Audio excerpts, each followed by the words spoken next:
April 2009, Johannesburg, South Africa, the setting for the ICC World Cup qualifier. The once invincible Ireland had slipped to second in the Super 8 standings after their shock defeat against Afghanistan. Time for the top-ranked team to redeem themselves. UAE versus Ireland. UAE won the toss and chose to bat. They were in trouble early on at 3 for 3 in the fourth over, with Boyd Rankin striking.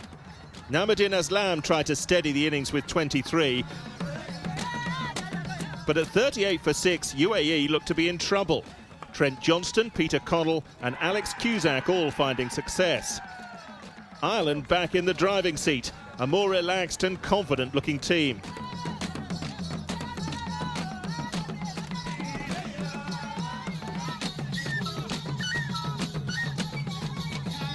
Faiz Ahmed smashed 63 from 65 balls to bring some respectability to his side's total, but UAE were eventually all out for 133 in the 40th over.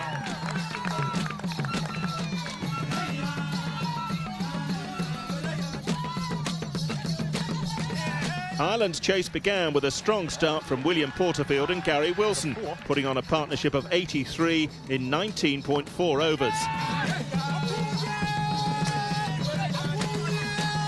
Owen Morgan, who played for Ireland at that time before going on to represent England, scored 30 runs. And Ireland comfortably reached their target in 27.4 overs to beat the UAE by 8 wickets. Porterfield and Wilson were the only casualties. Ireland were back to the top of the Super 8 table. Yeah, well, I think in some areas there was a bit of complacency coming in from some areas, so we knew we had to refocus and really come hard today, and we did that. We managed to win the toss and in a wicket we thought we'd do a bit early on, and managed to bowl really well, which is an area where we have been doing really well in the tournament, our first 10 overs, which is maybe an area that's let us down in the past, and we've really nailed that in this tournament so far. So the first 10 overs have been really pleasing, and I think that's where we really set the tone for the game and what maybe won us the game, really. From there on in, Ireland didn't look back. Finishing top in the Super 8s, they were the first team to secure a place at the 2011 ICC Cricket World Cup. Despite recent lacklustre form, Kenya entered the tournament as one of the favourites to qualify. However, a loss against Canada early on in the last 8 meant they needed a win against Namibia to secure a definite place in the World Cup. Unfortunately for them, Namibia's batsmen brought out their A-game, scoring 305 runs, one of the highest totals of the tournament. Jan Berry Berger leading the team with 125. The pressure was on Kenya.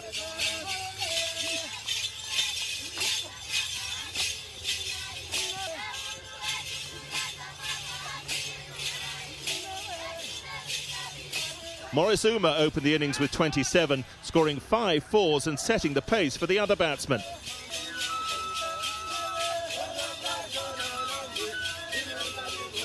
However, they didn't follow suit.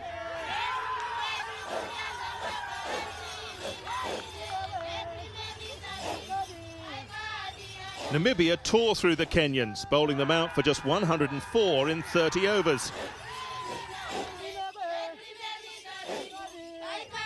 This game had left Kenya's place at the World Cup in doubt.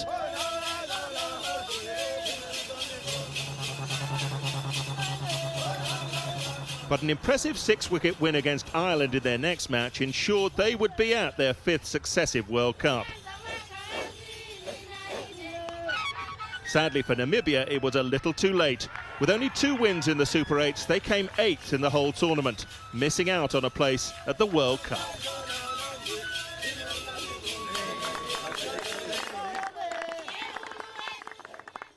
That's probably the way Namibia can play and should have played earlier in the competition as well.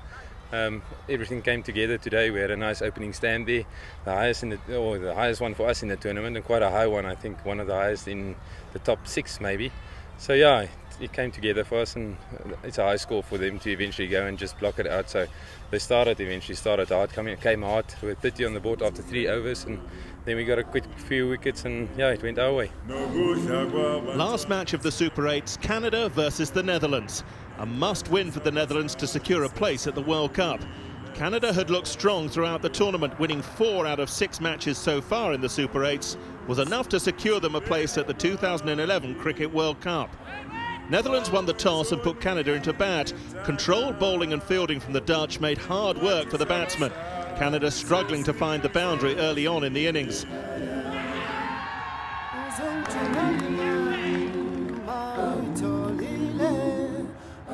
A late surge down the order came from Sandeep Yot, who scored 46 runs, and Umar Bhatti with an unbeaten 39. Canada scoring 205 for 8.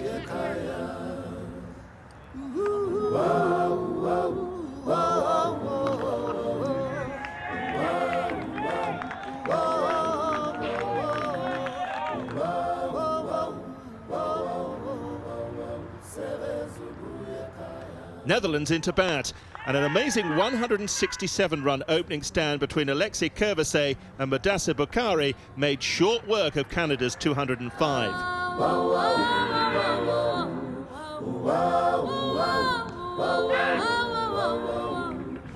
In the 48th over, it was Bas Zijderend and Peter Boren who finished it off.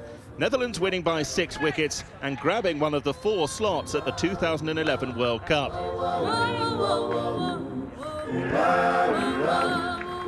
Man of the match was Mudassir Bukhari, who scored 84 runs. A memorable match for him in so many ways. It's gonna be my first one, so it gave me really good happiness inside it for me.